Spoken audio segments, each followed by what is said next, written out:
السلام عليكم ورحمة الله وبركاته. يوجد معانا تلقيح من الجدي البور الأصلي ب 500 جنيه مقابل الرعاية والأكل فقط. السلام عليكم ورحمة الله وبركاته.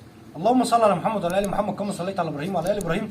اللهم بارك على محمد وعلى آل محمد كما باركت على إبراهيم وعلى آل إبراهيم في العالمين إنك حميد مجيد.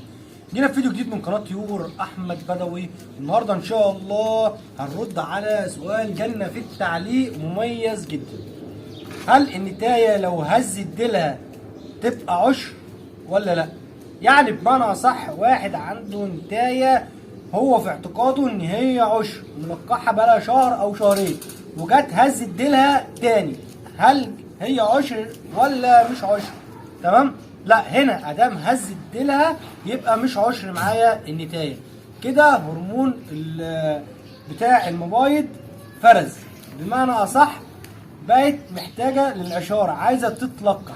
تمام؟ يعني معنى كده ان هي مش عشر اصلا، هو كان ملقحها من قيمه 3 4 شهور بس ما مسكتش، فاضيه زي ما هي، فهي دوره الموبايل جات لها تاني فهزت ديلها تاني، فهنا عايزه تتلقح للمره اعتبر كده الاولى.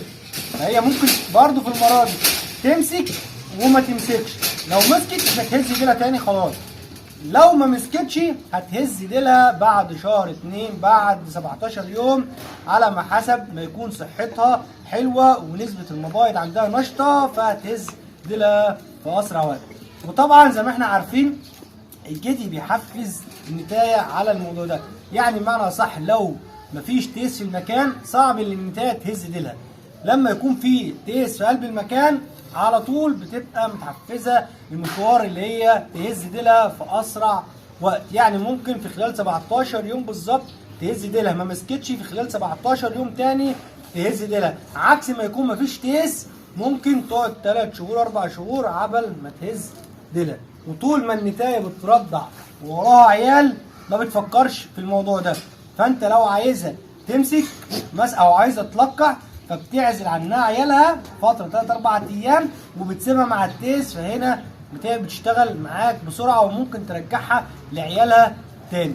دي كانت المعلومه في الفيديو بتاعنا، ان شاء الله حضرتك لو عجبك الفيديو دوس لايك، لو اول مره تتابعنا دوس اشتراك للقناه وفعل زر الجرس يوصلك مني كل ما هو جديد. والسلام عليكم ورحمه الله وبركاته.